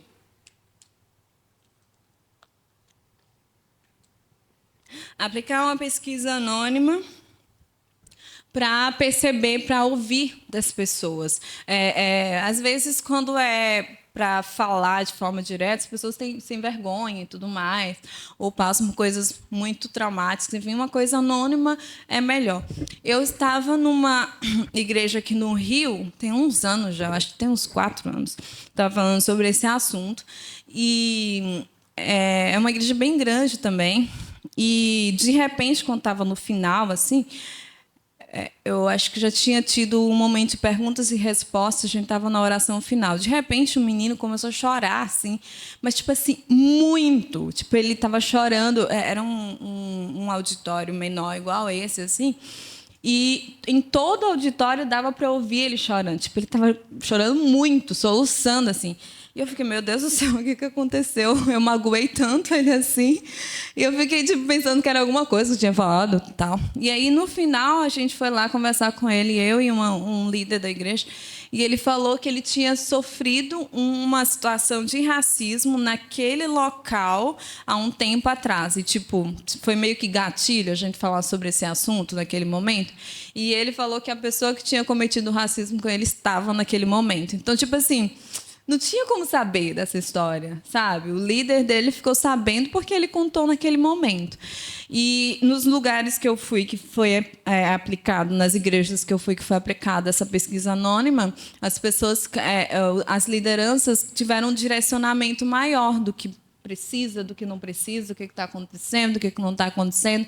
Isso é um bom começo para se entender o que está acontecendo para depois agir. 2, promover discussões temáticas a respeito da dignidade humana periodicamente na sua igreja. Não sei, às vezes 2 em 2 meses, 2, um no primeiro semestre, um no segundo. Isso é muito importante. Quando a gente fala sobre racismo, às vezes as pessoas acham que isso é um desvio do evangelho, mas não é. Isso é falar do próprio evangelho, porque o evangelho está falando de como eu trato com o meu próximo. E às vezes a gente acha que é um assunto que a gente não deve falar, porque vai desviar as pessoas. A grande questão é que, pela nossa omissão em falar sobre isso, é que tem desviado as pessoas. Eu já ouvi, depois das palestras, as pessoas virem falar, muitas pessoas pretas que deixaram de ser da igreja, que foram para religiões de matriz africana, porque a igreja se silencia sobre essas temáticas e eles simplesmente acham que não tem espaço na igreja, não tem espaço no cristianismo. Eu lembro de uma palestra que eu fiz em São Paulo, de uma organização missionária, e no final da palestra uma menina veio falar comigo, mais ou menos a mesma idade que eu, e ela falou que quando estava na adolescência, assim, ela estava, enfim, questionando muitas coisas, ela via sobre esses assuntos na internet, de racismo, e ela, na igreja dela, não falava sobre isso. E aí ela entendeu como se Deus, né, não se importasse com esse assunto. O que ela fez? Ela saiu da igreja, ela foi para a religião de matriz africana, onde ela se sentiu mais acolhida, e aí, depois de um tempo, vários anos, ela estava mexendo no telefone, e aí viu um vídeo meu falando sobre esse assunto a partir do meu livro, e aí ela seguiu lá, comprou o livro, nananã. Deus, enfim, falou com ela e ela voltou à igreja e hoje ela está. E aí é interessante que é um assunto que às vezes a gente despreza e acha que não tem nada a ver com o evangelho, que a gente não deve falar, mas é um assunto que pode evangelizar pessoas, mostrando que Deus ela se importa, que o segundo mandamento é uma coisa que a gente se importa. Então, às vezes, a gente acha que falar sobre isso desvia as pessoas, mas é a nossa omissão em falar sobre essas temáticas que as pessoas já estão pesquisando. Gente, a gente não está no século XIX, não sei se vocês perceberam. E hoje em dia existe uma coisa que chama telefone. Se a gente não traz a perspectiva bíblica sobre os assuntos que são urgentes na nossa sociedade hoje, as pessoas vão procurar alternativas seculares. E aí sim eles vão se desviar, por achar que Deus não tem nada a dizer sobre isso. Então, trazer essas discussões atuais, mas à luz da Bíblia, à luz do que Deus está falando, é também uma forma de evangelismo, sim. 3, reconhecer as etnicidades da Bíblia. Às vezes a gente tem essa ilusão de que a África é amaldiçoada por Deus, porque a gente não percebe que o povo africano está sendo usado por Deus desde o Antigo Testamento. Não sei se você sabe, mas o Egito fica na África. Não sei se você sabe, mas o povo de Israel ficou lá cativo por quantos anos? 400. A escola bíblica não está muito legal, pastor. Brincadeira. Por 400 anos no Egito, você vê pessoas da Etiópia, a rainha de Sabá, ela também é africana. Desde o Antigo Testamento, Novo Testamento, do Egito, chamei o meu filho, Jesus Cristo estava lá. A primeira conversão que há é de uma pessoa africana. Então, tipo assim, a Bíblia inteira, Deus está usando africanos. Deus está usando as pessoas pretas. E existem etnicidades, pessoas diferentes, brancos, pretos, que estão sendo usados. Então, a gente precisa reconhecer isso, até para parar daquela ilusão de que a matriz africana não é o cristianismo também, porque a matriz africana é o cristianismo também, sim. Deus está usando africanos desde o Antigo Testamento. Você vê que vários dos grandes nomes da teologia do início, Santo Agostinho, por exemplo, era africano. Então, onde foi que a gente se perdeu? E por que a gente não quer recuperar isso? 4, procurar apoiar, mesmo que há projetos que busquem dar dignidade às pessoas que estão marginalizadas. Gente, nós temos um templo. O que acontece nos nossos templos ao longo da semana? A gente pode abrir, pegar professores para fazer reforços, especialmente para comunidades, que é onde essas pessoas estão em colégio público, e a gente sabe como é a educação pública, infelizmente, aqui no Brasil. A gente pode auxiliar isso, a diminuir essas taxas de analfabetismo, a estar chegando em pessoas que não vão ter acesso a coisas boas. Enfim, a gente pode usar nosso templo, a gente tem recursos, a gente tem nossos templos, a gente tem vários professores. Isso é um exemplo do que nós, enquanto igreja, a gente pode fazer. Que é o 5º, né? 6. Criar, dentro da dinâmica da igreja, mecanismos para ouvir as pessoas. Isso é muito importante. Tem muito a ver com o primeiro também, mas a gente pode também usar psicólogos, enfim, que nós tenhamos, para essas pessoas que sofreram violência serem, né, assistidas. observar e disciplinar atitudes racistas na igreja. Quando a gente vê as atitudes de pecado, né, adultério, enfim, a gente mostra a partir da Bíblia e a gente disciplina. Por que quando acontece também atitudes de preconceito, racismo, coisas que acontecem em Tiago 2, por que a gente não disciplina? Sabe? Isso é uma questão que a gente precisa levar a sério, porque Deus leva isso muito a sério. Eu acho que eu estourei muito tempo, mas muito obrigada pela paciência.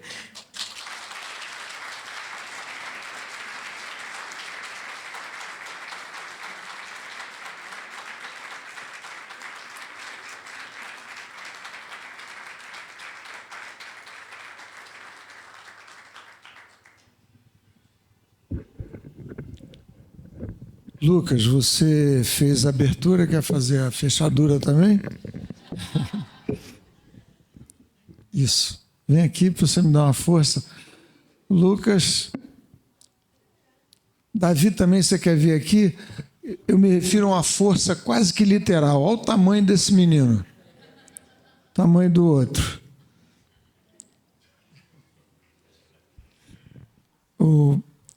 Jacira, que bênção, que coisa muito especial você trouxe aqui para o nosso coração. São 2 pastores jovens, deu para ver, né?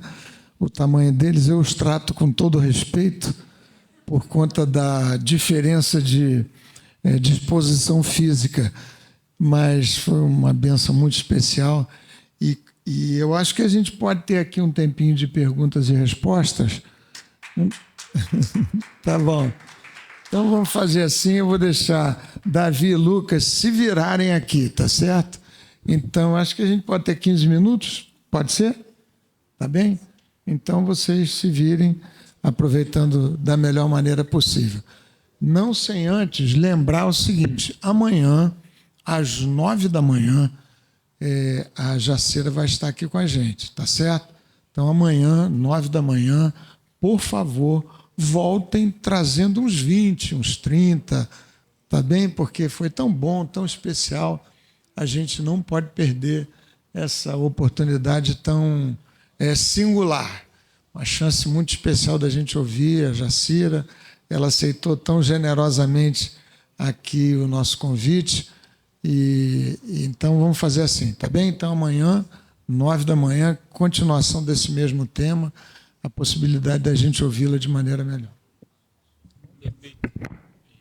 Bom, então 15 minutos de perguntas e respostas. Nós temos um microfone aqui no centro que está conectado já com o nosso sistema de som. Então eu vou pedir, por favor, eu sei que é mais fácil falar sem vir ao microfone, mas por favor, venha ao microfone, ele está aqui bem no centro, porque aí vai sair no nosso recurso também. E lembrando que a gente não separou ali... Só a voz, né? Não precisa aparecer na frente. Fica à vontade, aí é contigo. A gente não nós não separamos perguntas, então vai ser aqui no freestyle mesmo. Quer dar algum... Como o nosso tempo é curto, fazendo da mesma forma que das outras vezes a gente fez, quando a gente teve um momento assim, vamos separar somente para perguntas de fato. O que é uma pergunta de fato? Não é uma explicação, não é um comentário, não é só posição pessoal que a gente pode em outro momento discutir. Como a gente tem aqui a presença dela, presença rara, a gente quer aproveitar para ouvir mais a partir das perguntas, tá bom? Então, a gente vai... esse alerta aqui, mas assim, às vezes a pergunta precisa de uma introdução. Primeiro, eu te agradecer também, Jacira. Estava assim... a expectativa de te ouvir aí. Eu tive a oportunidade de visitar o campo de Dachau, na Alemanha, recentemente. Fiquei impactado. 6 anos antes da Segunda Guerra, ele foi populado por opositores políticos, comunistas, sindicalistas. Depois vieram ciganos, homossexuais, deficientes físicos, negros, por serem diferentes, todos esses que eu falei por serem diferentes. Vieram judeus, que se tornaram a maioria, por serem diferentes. Pergunta, o que assim, na tua pesquisa, ainda que o foco seja focado na questão do racismo no negro, mas me parece que tem algo anterior no ser humano, um pecado de intolerância com a diferença.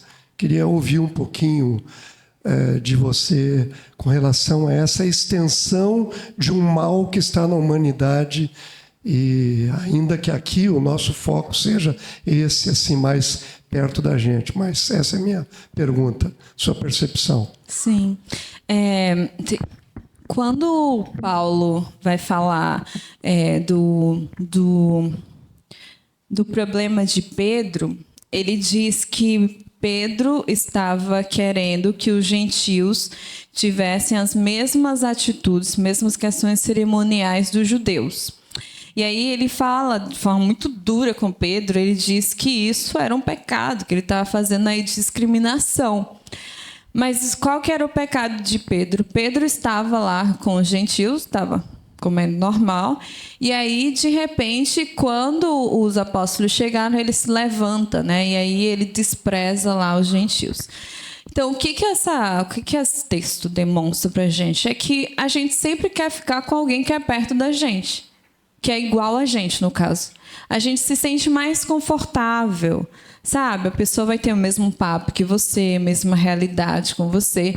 Isso não é desconfortável. Muito pelo contrário, é confortável estar nesse lugar de igualdade, nesse sentido, sei lá, de classe social. Vocês vão falar das mesmas coisas, do que vocês compraram, que é a possibilidade. Agora, estar com o diferente é justamente o que Jesus veio fazer. Ele veio para destruir o muro da inimizade. Esse muro é justamente o muro da gente ficar só quem é igual a gente. Então, eram os judeus todos iguais, os gentios ficavam lá fora. Até no próprio templo, né, os judeus ficavam em um local, os gentios em outros. Aí Jesus disse, não, vamos lá, não é para ficar só vocês aqui. Eu vim aqui para salvar pessoas de toda raça, língua e nação. Então, é muito confortável para a gente ficar só com o semelhante, porque o semelhante ele não incomoda você. Ele não questiona você. Ele não faz com que você repense a forma como você está vivendo. O que é semelhante, parecido comigo, ele é cômodo. Ele é o conhecido. Então, se é o conhecido, já sei com o que eu estou lidando. O desconhecido é que é o nosso problema, enquanto seres humanos. Muito obrigada. É o desconhecido que eu não sei o que eu vou encontrar. Então, é um pecado que é original. O diferente de mim, o que eu faço? Eu faço igual Caim. Eu mato o diferente. Por quê? Porque eu não quero conviver. Mas, e aí que é a bela mensagem do Evangelho, que Jesus ele diz que não, é o diferente. É a pessoa que não é igual a mim. É eu amar aquele que não é igual. É eu amar aquela pessoa que é difícil. Ele nos desafia, o Evangelho sempre está nos desafiando. Porque o que é cômodo para a gente, enquanto seres humanos, é ficar com o que é igual. Porque o igual é o conhecido. O desconhecido é o diferente.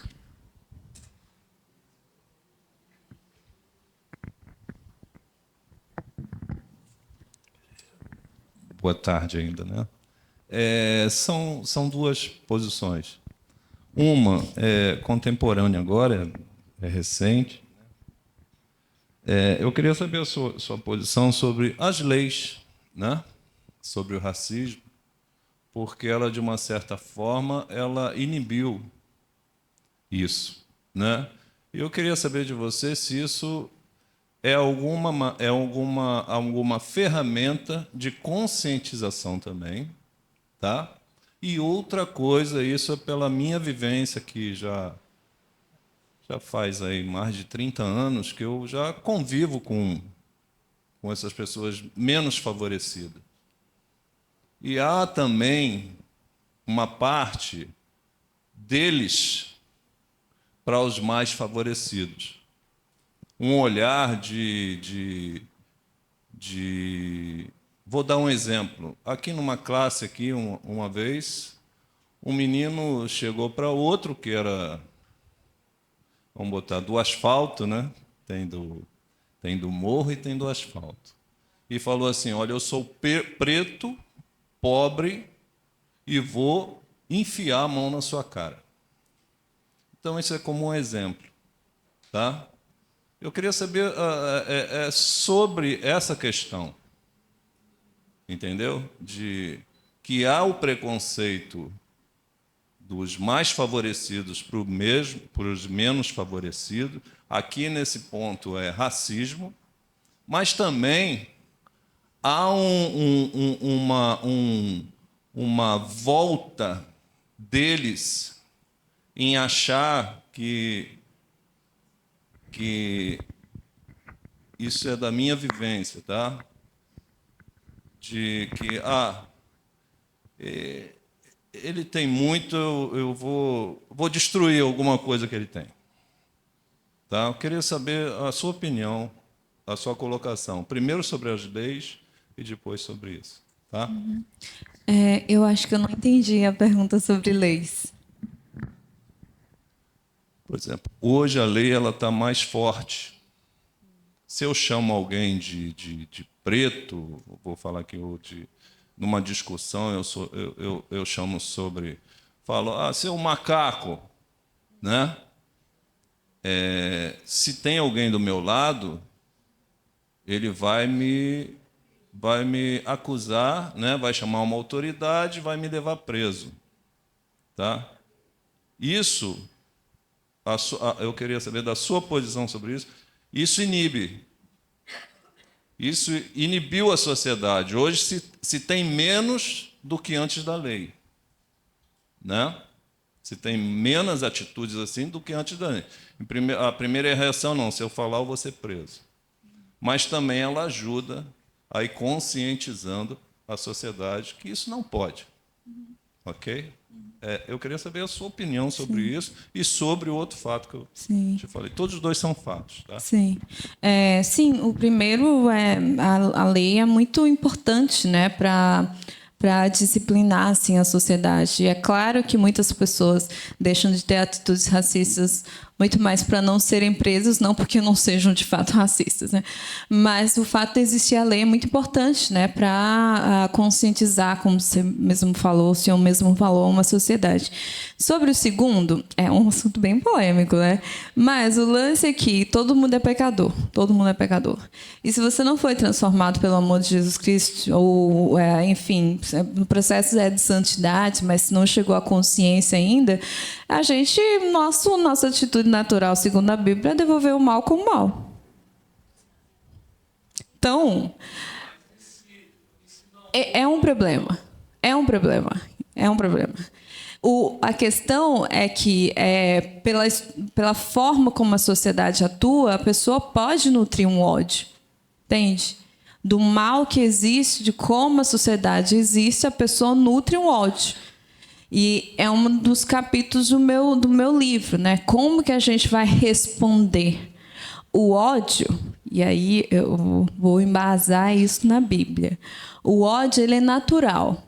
Por quê? Se você vê uma injustiça e algo não mexe em você, o problema está em você. Porque nós vemos que o próprio Deus, todos os dias, ele se ira. E ele se ira com relação ao quê? As injustiças que existem, o pecado que existe. O ódio é a resposta natural. A grande questão é, você sentiu isso, como que você vai responder a isso? Porque a Bíblia fala que não se ponha o sol sobre a sua ira. Então, a gente não deve ser dominado pela carne. É a resposta natural? É o que vai acontecer primeiro? Sim, a indignação. Mas a gente tem que colocar isso aos pés de Jesus para trabalhar pela reconciliação, não pela destruição do outro. Se o outro me destrói e eu trabalho pela destruição do outro, a gente simplesmente vai se destruir por completo. É o que Luther King fala. O ódio não tem como resolver os problemas, é somente o amor. O ódio não resolve o ódio. É o amor que pode ser essa resposta.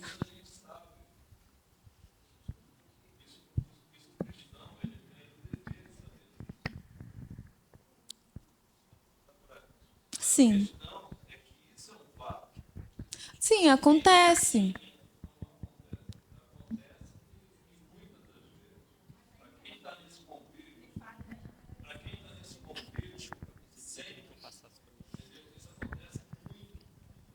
Por isso que precisa de educação.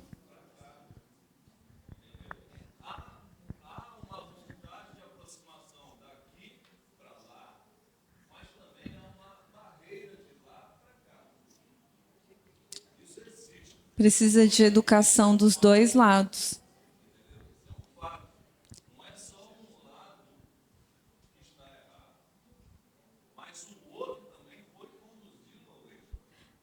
Não estou discutindo se é um fato ou não. Meu ponto é, ambos os lados precisam de educação e precisam de Jesus. Ambos os lados. Jacira, antes de mais nada, muito obrigada. Espero que você venha mais vezes. Acho que você tem que falar no culto da noite para toda a igreja ouvir. Vou deixar aí a sugestão para o Theo. Duas coisas. Quem tem alguma consciência cristã, humanística, acho que já tem em si uma luta permanente contra o racismo. Mas, como você falou, quem não vive isso na pele, literalmente, tem dificuldade. Então, eu queria que você ajudasse citando atos racistas que a gente não sente que são, e sabe, para a gente trabalhar, porque tem as coisas mais básicas, mas aonde a gente é racista que a gente nem percebe que é. E o outro é só assim, uma opinião, mas essa primeira questão acho que é mais importante. Infelizmente, né, a igreja evangélica tem sido assim um dos ambientes mais reacionários, acho que não só no Brasil, né, nos Estados Unidos também. Então, se por acaso você percebe que a igreja é ainda mais racista do que a sociedade, eu acho que talvez não. Mas essa questão do racismo, que a gente nem sabe que é racismo e dói, queria que você falasse, e um pouquinho também sobre a igreja. Obrigada. Sim, uma das coisas que a nossa sociedade naturaliza muito é, por exemplo, pelas pessoas negras ocuparem mais os empregos de base, quando a gente vê uma pessoa negra em um lugar melhor, a gente não consegue achar que essa pessoa é capaz disso. Eu vou dar um exemplo muito claro. Meu pai, ele é advogado, e ele falou que teve uma situação uma vez que ele estava lá no fórum, e aí ele estava como advogado defendendo lá alguém, não sei, alguma coisa assim, e aí a outra advogada estava perguntando para ele cadê a carteira de OAB dele. Pediu para ele mostrar, tipo, não faz nenhum sentido, isso não existe. E aí ela insistiu ao ponto da juíza ter que interferir. Dizer, mas por que você está pedindo? Por quê? Porque a nossa consciência, os negros estão o quê? Na posição de base. O que meu pai deveria ser, no caso, o quê? O segurança daquele local, sabe? Então, às vezes, a gente não consegue ver os negros nessas posições, nesses lugares. Por quê? Porque, historicamente, eles não estão nesses lugares. Mas isso é racismo, é a gente duvidar da capacidade. É você chegar numa universidade, ter um professor lá negro e você achar que, na verdade, não tem como ser professor. Então, eu diria que isso é um dos pontos cruciais. E primeiro vem esse preconceito, esse conceito prévio, e às vezes a gente tem essa reação mesmo, a gente achar que a pessoa não é capaz, então tem que ser retirado, etc. e tal. Então, são esse é o que eu, agora nesse momento consigo dizer. Sobre a segunda questão, cara, a sociedade é racista, a igreja está na sociedade, então tem muito isso. Se a gente diz que no Brasil existe racismo, a igreja está no Brasil, né? Nós, enquanto igreja, nós não estamos 24 horas nesse lugar, nós estamos atuando lá fora, então nós também estamos sendo racistas. Agora, eu esqueci qual que é a pergunta. A segunda pergunta, qual que era? Da igreja. Tá. Eu respondi nem o que eu lembro que era, mas top. Desculpa te explorar, é só rapidinho. Eu entendi isso que você falou dos atos, mas assim, no dia a dia, entendeu? Na igreja, teve a questão do vocabulário, né? Que algumas palavras que a gente falava não sentia que eram ofensivas e eram. Eu digo mais assim, no dia a dia, quais cuidados que a gente deve estar ligado, que a gente acha que não fere, mas fere. Não sei. Alguém que é preto quer responder também? Vocês podem? Eu respondo. Vocês podem me ajudar, real, tá? Eu respondo. Meu cérebro não está funcionando muito, não. Parou já. Antes de eu responder, eu queria só abreviar um pouquinho. Quando você falou da escravidão, na nossa libertação, veio lá atrás, primeiro, libertação foi de sexagenário, o homem que tivesse com mais de 60 anos estaria livre. Agora a gente se pergunta, o que esse homem faria com 60 anos? Né? Estava jogado na sarjeta. Aí depois veio a lei do ventre livre, aquela criança que nascesse, ela estava livre. Como?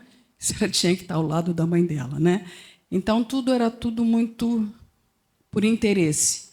E quando veio a libertação, né, dos escravos, já foi num momento de mudança de estrutura de sociedade, já estava surgindo as indústrias, né? Então, precisava de mão de obra.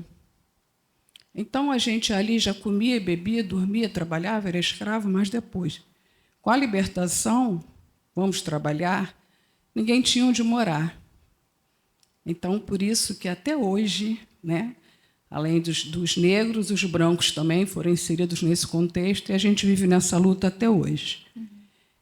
Então, eu lembro bem, quando eu comecei a tentar entender isso, fiz parte muitos anos do movimento negro, conheci Bené, desculpa falar Bené, que era nós éramos amigas do movimento negro, muitos anos, e eu estou com 30 anos convertida e nunca vi falar sobre o racismo dentro da igreja.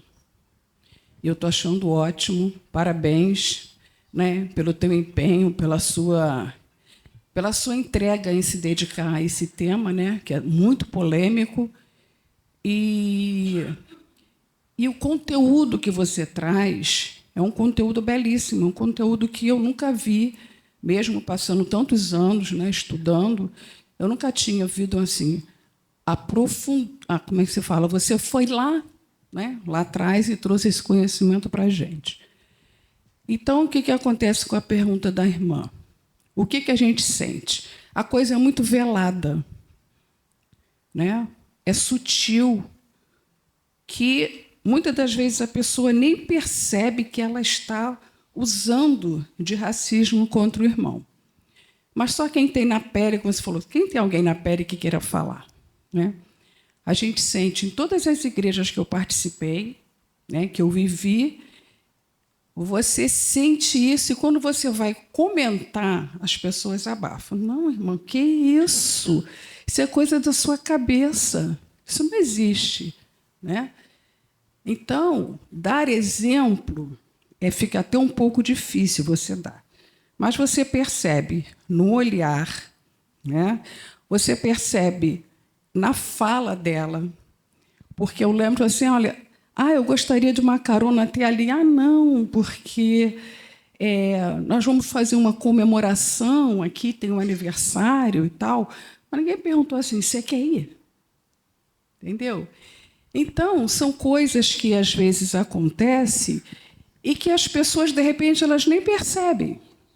Porque está tão acostumado, como você falou, a viver no igual, entendeu? Para não ter nenhum tipo de...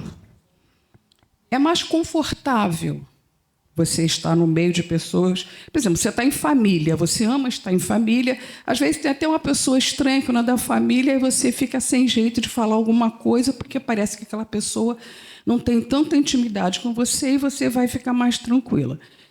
Mas nós, como corpo de Cristo, temos que estar atentos a isso.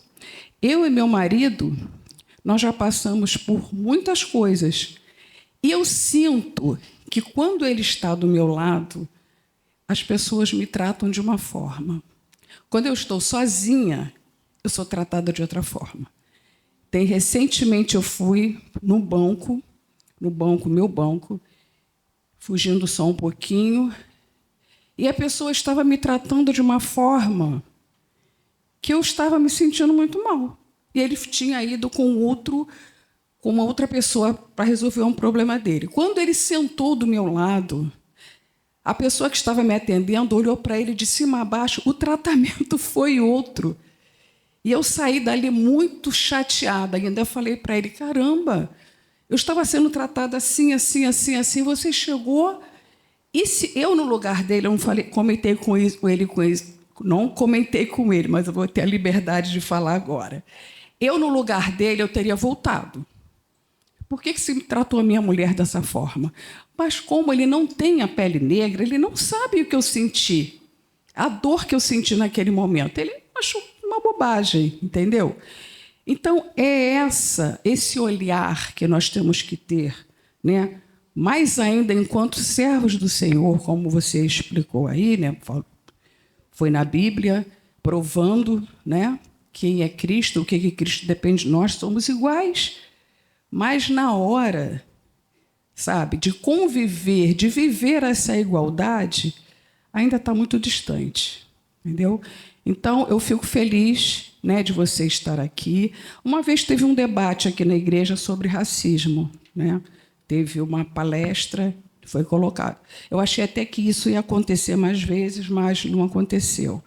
Mas isso assim nos ajudou também a abrir um horizonte de ver quão pecadores nós somos, né? E que temos que estar atentos para não repetir o erro, não, porque ela me tratou assim, porque ela é branca, também vou tratar ela da mesma forma, para ela sentir o que eu sinto. A gente não tem que ter um racismo às avessas, né?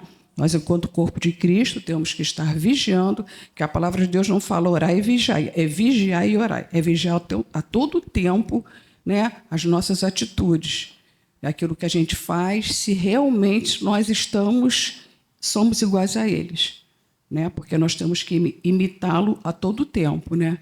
Porque essa é aquilo que nós procuramos viver enquanto servos do Senhor, tratar todo mundo da mesma forma, né? Estar cuidando do outro sem interesse nenhum, né? E ver a face de Cristo em cada um de nós, né? Eu acho que essa é a nossa proposta. Eu te agradeço. Muito obrigada. Gente, a última é realmente por questão de tempo mesmo. Passar aqui para a irmã, a última da noite, por favor. Boa noite a todos. Eu me chamo Sônia Rejane, sou da Igreja Presbiteriana de Pendotiba, aqui no Largo da Batalha. E eu queria passar uma experiência, que eu também, desde criança, sou criada na Igreja Presbiteriana. E quando a gente fala da questão do preconceito, a gente convive com isso desde criança. Nós, enquanto evangélicos, né, eu acho que jamais a gente conseguiu pensar num Deus negro, né? Porque a imagem sempre que nos trouxeram, né, até quando você faz a representação tanto de Deus quanto dos anjos, são pessoas brancas, de olhos claros, né? Na manjedoura, o bebezinho, né? Jesus na manjedoura, nunca diferente. Então, isso é uma questão que a gente, né, discute hoje em dia. Hoje eu sou do movimento negro também, sou da Negro aqui em Niterói, sou vice-presidente, sou evangélica, tanto líder comunitária também, mas são questões que a gente sempre viveu na igreja. Os hinos infantis também, sempre. Meu coração era negro, né? Preto, mas Cristo assim o tornou, né? Com seu precioso sangue, tão alvo assim o tornou. Então, isso quer dizer o quê? Porque, né, a gente aceitou Jesus, a gente mudou, não é? E mais isso, a gente cantava sem ter essa noção. Hoje em dia, eu não canto mais isso, mas isso ainda é reproduzido nas nossas igrejas, não é? Então, a gente só vai mudar quando a gente começar, nós que já estamos dentro da igreja, temos esse papel de ter essa consciência de como é que nós estamos vendo o nosso Cristo, como é que nós estamos vendo o nosso irmão, que nós dizemos: amai a Deus sobre todas as coisas e ao próximo como a ti mesmo. Como que você se vê e como que você gostaria de ser tratado, independente da sua cor.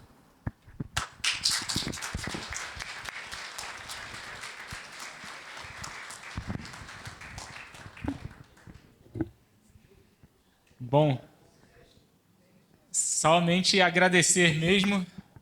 Jacira, foi um privilégio muito grande. 2023, em agosto de 2023, a gente teve uma roda de conversa aqui na Escola Bíblica, tratando do seu livro. Então, foi muito bom agora tê-la você aqui conosco. Uma bênção mesmo. Gente, vamos orar então? Fazer aqui a fechadura.